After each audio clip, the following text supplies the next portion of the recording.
নমস্কার সবাইকে সুন্দরবন কুকিং এর আরো একটি নতুন পর্বে অনেক অনেক স্বাগত জানাই।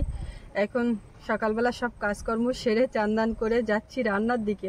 আর সৌরভও স্কুলে গেছে, আজকের হাফ ডে, তাড়াতাড়ি চলে আসবে। এখন আজকে রান্না বান্না করব হাঁসের ডিম। বেশ অনেকদিন খাই না, আর কদিন ধরে টানা মাছ হচ্ছে, আর মাছও আছে ফ্রিজে, কিন্তু মাছ খেতে ইচ্ছে করছে না। আর ওই পাড়ার থেকে ডিম জোগাড় করে আনা হয়েছে, এখন হাঁসের ডিম খাওয়া হবে।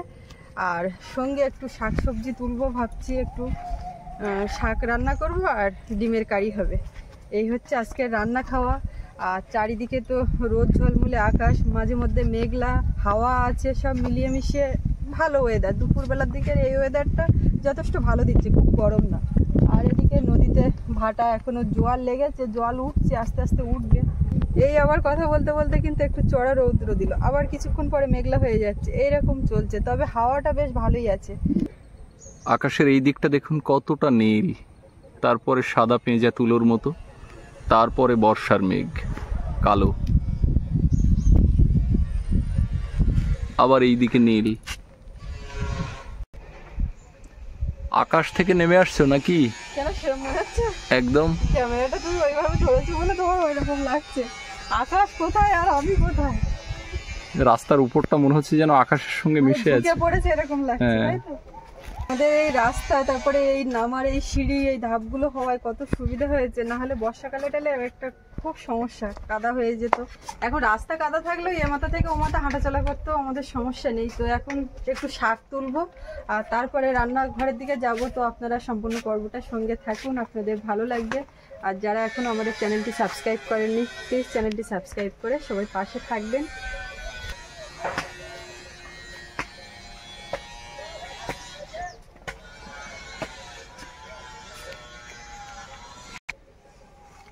এখন এইখান থেকে শাক তুলবো, একটু কুলপি শাক, ওপাশে কলমি শাক লাগিয়েছি, সব মিলিয়ে মিশিয়ে তুলবো।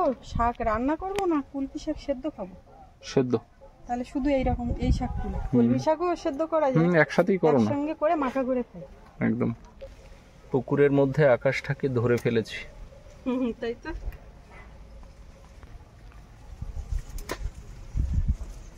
এই শাকগুলো যখন লাগিয়েছিলাম তখন আমার ঠাম্মা ছিল আমাদের বাড়িতে, তখন বলছিল ওই কোটি কোটি লাগাচ্ছি, ওই হবেন নাই। তাই আমি বললাম যে তুই থাকো, তোমার এই শাক হলে তোর খাওয়াবো, কিন্তু তার আগেই ঠাম্মা চলে গেছে। আর এই মাছাটা আমার বেকার করা হলো, মাছা ছাড়া উপরেই খুবই ভালো হয়েছে, এখানে এতবার জল উঠে গেছে গোড়াতে। ও হবে কি করে? হ্যাঁ কষ্ট করেছে, কষ্ট করে তোমার শরীরের একটু উপকার হয়। হ্যাঁ বাবা মনে করো খুব ভালো, খুব ভালো। তোমার একটু ইয়ে ঝরানোর দরকার আছে, প্রচন্ড মোটা।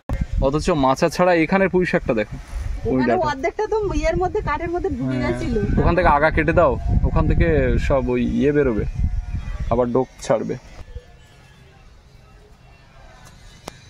আমি কিন্তু তোমার ছাতা ধরে আছি। তুমি তো ছাতা, তুমি আবার নতুন করে কি ছাতা ধরবে? তবুও মাথার উপরে ছাতাটা ধরা দরকার, প্রচন্ড রৌদ্র। হ্যাঁ এক্ষুনি আবার রোদ ছেড়েছে। লাউ গাছটা বেঁচে আছে, লাউ গাছ বেঁচে আছে, এত জলের চাপেও। হ্যাঁ আকাশে মেঘের যে ঘন ঘটা দেখতে পাচ্ছি, এক ফসলা দেবে সত্যি একদম। এখন ওই পাশে গিয়ে যাও, কলমি শাক তুলবো। এখান থেকে বেরিয়ে যাও।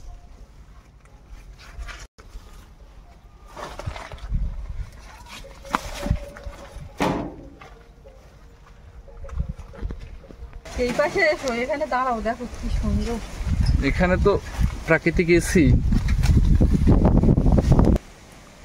এখানে একটা প্রাকৃতিক এসি তৈরি হয়েছে, এত পরিমাণে হাওয়া আসছে এখান দিয়ে।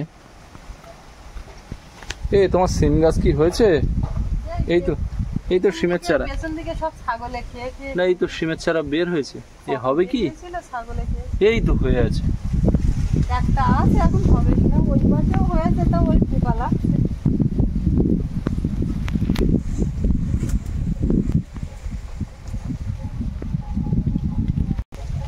কলমি শাক হয়েছে, তা জলের দিকে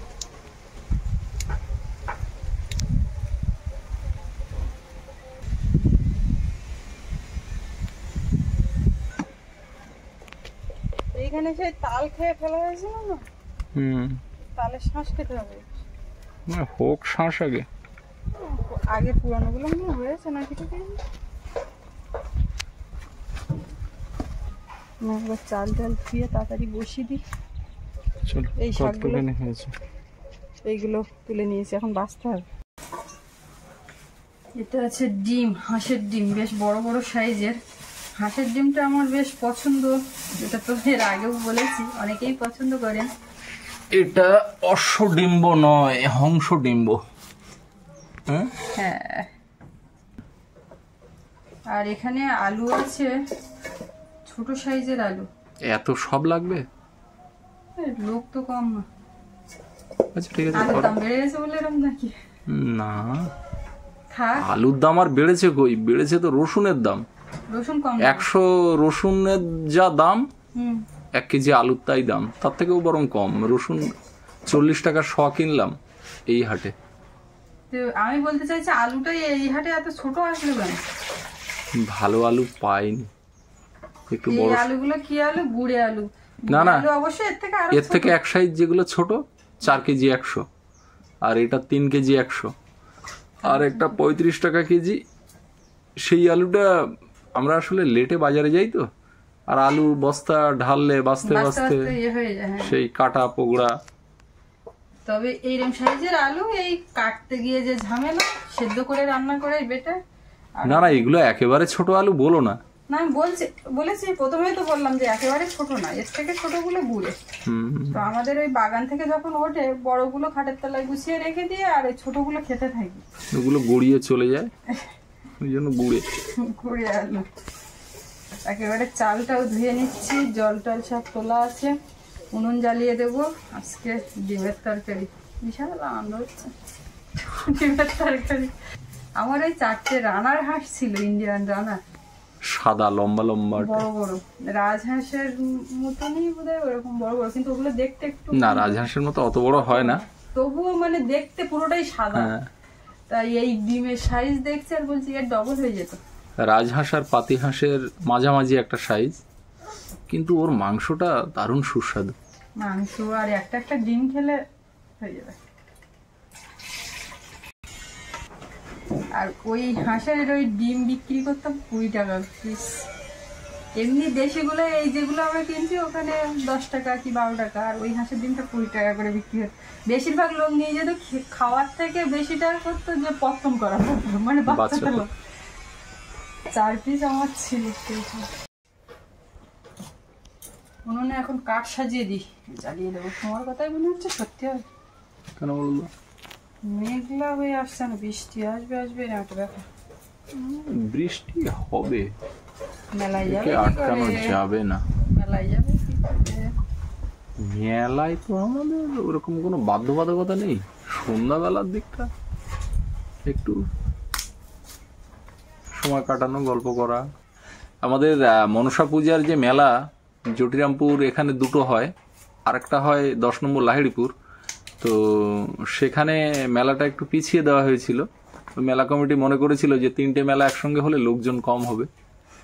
তো মেলাটা শুরু হয়েছে, যেদিন থেকে এই বৃষ্টিটা শুরু হলো সেই দিন থেকে ওদের মেলাও শুরু হয়েছিল, কিন্তু 2 দিন তো, প্রথম 2 দিন একদম মাঠে মারা গেল।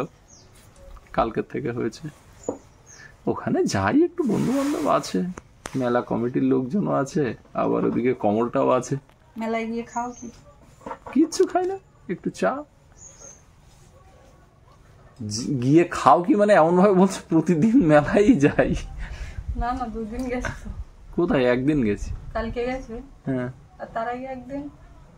সে মেলা শুরুর আগে, তখন তো লাইট সাউন্ড নিয়ে কথাবার্তা হচ্ছিল। ঠিক ঠিক, আমারই ভুল।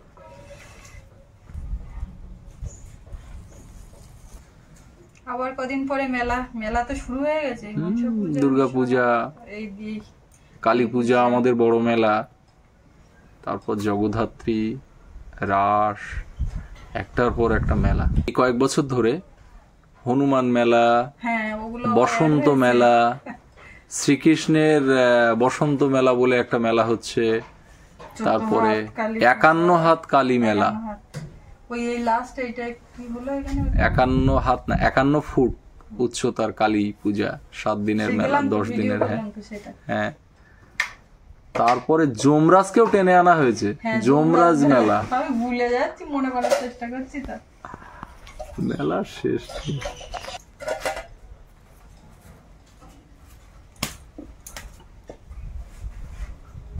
এতক্ষণে উনুনটা জ্বালালাম, উনুন জ্বালাতে কিন্তু বেশ ভালোই একটা সময় গেছে।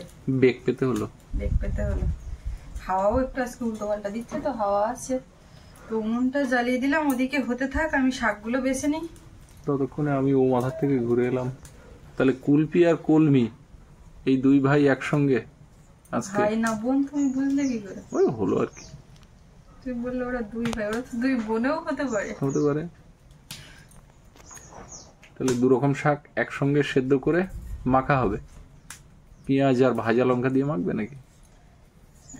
ভাজা লঙ্কা 1 পিস দেওয়া যেতে পারে, শুধু কুলপি শাক হলে কোনো লঙ্কাই দেওয়া চলতো না, কিন্তু যেহেতু একটু কলমি শাক আছে, কিন্তু এটা তো কমে যাবে। একটা আলু সেদ্ধ এর সঙ্গে পড়বে।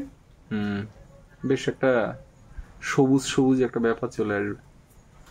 আর কিছু কলমি শাক তুলে দিতে পারলে যা হতো না। কলমি শাক ওই পুকুর পাড়ে আমি আর গেলাম না, কম হয়ে যাচ্ছে তো, সে তো আমি দেখেও বুঝতে পারছি। এইটা খেতে যা লাগবে না, তখন মনে হবে যে আরেকটু হলে হতো। পরের দিনের জন্য তোলা থাক, একটু একটু কমে যাবে, একদম কমে যাবে। একদম একটুখানি হয়ে যাবে। তুমি যাও, আপনাকে ঘুরে আসো, ওটা কলমি শাক নিয়ে আসো। বলছিলাম। এই যে দেখুন কতটা শাক তুলে এনে দিয়েছে আমার কর্তমশাই। কলমি শাক তো এমনি খুব পছন্দ, আর এই শাক কমে যাচ্ছে দেখে বলে না, এতে সবার হবে না। এক ছুটে গিয়ে ওই পুকুর পাড় থেকে শাক তুলে এনে দিল, আর আমি এই সেই ফাঁকে পেঁয়াজ, রসুন, টমেটো, লঙ্কা এগুলো কাটতে বসছিলাম। ওদিকে ভাত ফুটে গেছে, ডিমও সেদ্ধ হয়ে যাবো। বাবু আসবো আসবো করতে করতে এসে গেছে। আজকে হাফ ডে। বাবু চলে এসো এদিকে। তুমি ফ্রেশ হয়ে এদিকে আসো, দেখি তোমার আজকে আমি একটু গল্প শুনবো। গল্প শোনা বলতে আজকে ওদের 3-4 এর মেয়েরা নাকি রান্না করবে, এরকম একটা প্ল্যান শুনছিলাম, ছেলে মেয়ে সবাই মিলে। তারপরে ওর নাকি বলেছে আমি জলটা এনে দিতে পারবো, রান্না টান্না করতে পারবো না। তো ও হেড স্যার বলেছে তোর মা রান্না বান্না করে, তুই তো রান্নাটা করবি, তোর রান্নার দায়িত্ব। বলে না, আমি ওই শোনা এলে ভালো করে বলা যাবে। এখানে পেয়ারা খাবে, এই পেয়ারাগুলো ওই কাকিমা দিয়েছিল তো, খাওয়া হয়। এটা এটা দিচ্ছি।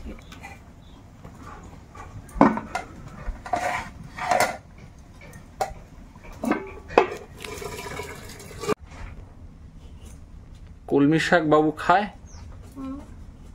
বাবু শাকসবজি খায়। এবার সেই গল্পটা কি বা রান্না কি হলো? এসছিল ওটা তোমাদের এমনি বলেছিল। তাহলে তুমি কি বলেছিলে যে আমি একটু জল তুলে দিতে পারবো? আর কি করবো বলেছিলে? আর যদি আমার রান্না করতে দেয় ডিম ভেজে দেবো। ও হ্যাঁ, ওই আর যদি রান্না করতে দেয় ডিম ভেজে দেবে। তোর তো 3-4 এ সব একটু একটু ছেলে মেয়ে, ওরা কি করে রান্না করবে? তবে আমরা যখন 3-4 এ পড়তাম, ক্লাস 4 এর মেয়েদের ছিল জল আনার দায়িত্ব। আর ওই যে প্রাইমারি স্কুলটা দেখেছো তো, তোমার দেখিয়েছি, ওখান থেকে সোজা ওইদিকে অন্তত 20-25 মিনিট হাঁটতে হবে জল আনতে। ছোট ছোট কলসি কেনা ছিল, ওই নিয়ে জল আনা। তখন তো আর স্কুলে কল ছিল না, আমাদের স্কুলে ওখানে কল ছিল না, এমনি খাওয়ার জলের সমস্যা, বাড়ির থেকে জল আনা। তো ওই জল নিয়ে আসার দায়িত্ব করতো এক একদিনে এক একজনে। তো একা যাওয়ার ব্যাপার না, গেলে দল বেঁধে। তো তোমাদেরও এইরকমই একটা সিস্টেম কিছু একটা বলছিল যে কালকে সব যারা রান্না বান্না করে তারা আসবে না, তোমাদেরকেই করতে।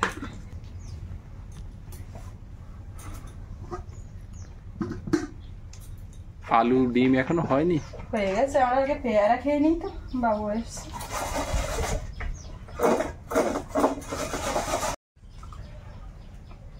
তুমি নাও ভালো। কেমন বাবু পেয়ারা? মিষ্টি পেয়ারা।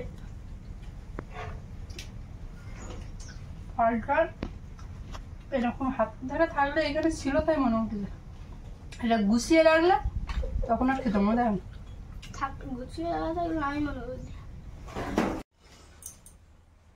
শাক সব বেছে কুচিয়ে ধুয়ে নিয়েছি, ওদিকে মশলাপাতি কাটা কমপ্লিট, একটুখানি বাটাবাটি করতে হবে। আর এই এখন আলু আর ডিমটা ছাড়াতে হবে। এই কাজটা করতে পারলে রান্না হবে। একটু ঠান্ডা জল দিয়েছি এর মধ্যে। ডিমগুলো সাজো নাকি বুঝতে পারছি না। সাজো মানে কি? সদ্য পাড়া। আর বাসি হলে তারপরে গিয়ে সেটা ঠিকঠাক উঠে যায়। ডিমগুলো তো সব সাজো, সে তো শুনলাম না শুনলে তো, তারপর দেখলেও সবকটা একই অবস্থা।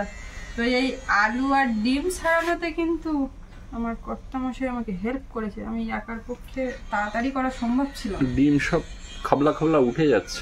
এত সুন্দর বড় বড় ডিমগুলো যেন ছোট হয়ে গেছে।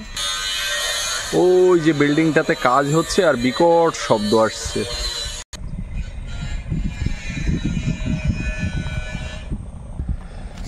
আগামীকাল আবার বোটটা নিয়ে যেতে হবে পাখিরালাতে, তো সেই কারণে বোটটা বের করতে হবে জল উঠলেই। এখন তো গনের সবে জন্ম হয়েছে, জল পুরোপুরি রাস্তার গায়ে ভালো মতো আসছে না, তো বোটটা বের করার কথাও ভাবছিলাম। একটু আদা রসুন বেটে নেব। ওদিকে সৌরভের কান্নার আওয়াজ আসছে, কারণটা বলবো। বন্ধ হয়ে গেছে না, সেটাও কান্না সুরে বললো না। ওটা একটুখানি ফোন দেখাচ্ছে। ওর বাবা নিয়ে নিয়েছে ফোনটা, তা বলে আমি সবে একটু স্কুল থেকে এসছি, পড়াশোনা করে এসছি, তো একটুখানি দেখতে পারবো না। টিভির লাইন পুরো খোলা, টিভিও দেখতে পারে না। ওই মাঝে মধ্যে একটু আমার ফোনটা নেয়। এইবারে এক পাশে শাক চাপিয়ে দিচ্ছি। শাকগুলো গোটা গোটাই আছে, খুব গোটা না, একটু মাঝখান থেকে কেটেছি, তবে একেবারে কুচিয়ে নিইনি। এখন হতে থাক। আর এদিকে কড়াইয়ে এখন ডিমের তরকারি খাবে। ডিমের কারি বললে শুনতে ভালো লাগছে, কিন্তু একেবারে আমাদের তরকারি যেটা বলা অভ্যাস।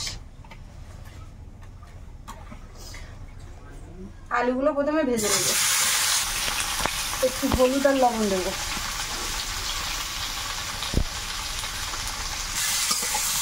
এসো না, দুপুরে গেলে কি ব্যাপার, আর তো বেশিক্ষণ হলো না। কতক্ষণ কান্না করা যায়, কাঁপতেও তো একটু কষ্ট হয় নাকি? না না, ঘুমাইনি।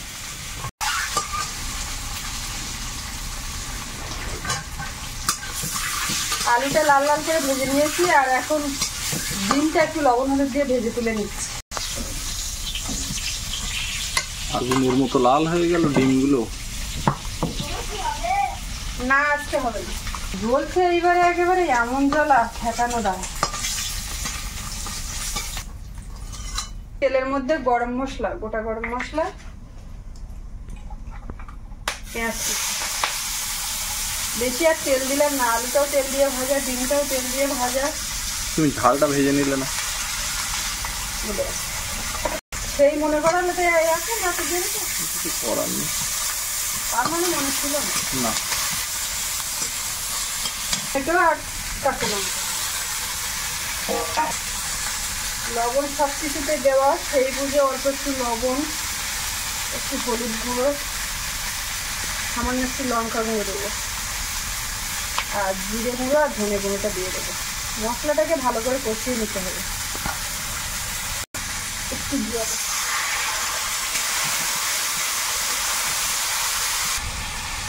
দুটো তেজপাতা দিয়ে দিলাম। ডিমের তরকারি তো তেজপাতা লাগবে। এই জল দেওয়ার ব্যবস্থা করো। কেন বসতে পারছি না? না, এবারে ডিম আর আলু একসঙ্গে দেবো। দাও। মশলার সঙ্গে আর একটুখানি নাড়াচাড়া করলেই হবে, বেশিক্ষণ করতে লাগবে না, সব কিছুই ভাজা। এবারে জল দিয়ে দিলাম। তরকারি হয়ে গেছে। সেদ্ধ তরকারির জল পড়ে গেলে আর কি বাকি থাকে?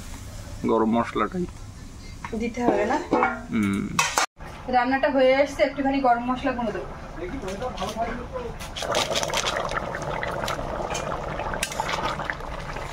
কমপ্লিট।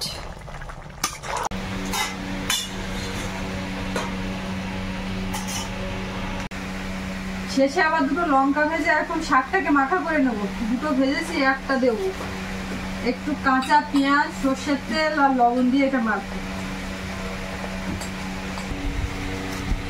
লঙ্কাটা ডোলে মাখিয়ে আর এই পেঁয়াজ কুচি দিয়ে এবার শাকটাকে একদম গলে গেছে, লম্বা লম্বা ছিল। বাবু এটা কি খাচ্ছে? শাক মাখা বোঝা যাচ্ছে, কিছু বুঝতে পারছি না। বোঝার দরকার নেই, চুপচাপ খেয়ে যাও। তুমি এইটা কেন করো? সঙ্গে একটা শুকনো ঝাল ভাজা। তো এখন দিবি নাকি ঝাল? খাই আমি ডিম ভাজা ঝাল। দারুণ শাক ভাজা। দারুণ। শাক মাখাতে হ্যাঁ, তুমি মাখা, ভুল মাখা। বললে কি করে হবে? তুমি নিজেই বলেছো এটা শাক মাখা। পেঁয়াজ লঙ্কা দিয়ে সঙ্গে একটু ভাজা লঙ্কা কামড় নেব। ডিমের তরকারির গন্ধটা যা ছাড়ছে, তাই না বাবু? মাংসের গন্ধ। গোটা গরম মশলা পড়েছে, গরম মশলা গুঁড়ো দিয়ে।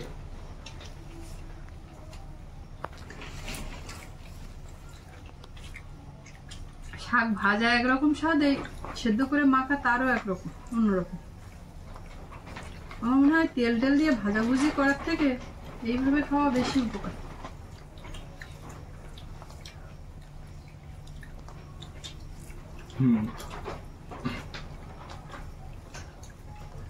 ভালো লাগেনি বলো বাবু? তাহলে ঝাল লাগছে তাহলে ঝাল। আরে ঝাঁজ লাগছে, মুখটা উঁচু করে খাও। বাবু খাওয়ার আগে বলে না ওসব দিও না, দিও না। টেস্ট পেয়ে গেলে তখন আর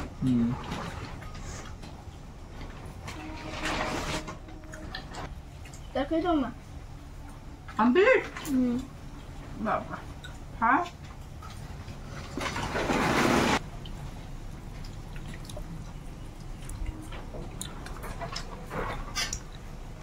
বাবুর কি ভালো ডিম? বাবু বলছে ভালো ডিমটা দেবে, সব ডিম উঠে গেছে স্যার। সে বড় ডিমটা আমার পাতে পড়েছে, কি করবো এখন? আমার পাতেই বড় ডিমটা পড়ে গেল বাবু। এটা বলবো তো। হ্যাঁ, বাবারটা তো সবার থেকে বড়। মাখা সুন্দর। কোনটা বড়? এটা তো বড়। আমি সৌরভের বড় ছাড়া ছোট দিতে পারবো না। দেখো তো, দিতে পারবে না, কিন্তু উঠে গেছে, তার কি করবে? এটা ভালো। তুমি এটা জানো যে তোমারটা বড় আর আমি জানি না আমারটা বড়। এটাই বুদ্ধিমানের মতো ব্যাপার। ডিমের কুসুমগুলো ওইটার জন্য আমার বেশি পছন্দ, কিন্তু আমারটা ওরকম হবে কিনা আমি বুঝতে পারছি না। কেমন ডিম কি তোমার আলাদা নাকি? দুই একটা ফ্যাকাশে হয়, না না, দারুণ। এই তো তোমার থেকে বেশি লাল। আমারটা ফিরে আমারটা খোলো। আমারটা বাবার মতো প্রায়। আমি প্রায় তোমার মতো যেই তোমার প্রথমে খাই। না না, বাবুরটা খাচ্ছে। তোমার পাতে ডিম আছে, এইটা আছে?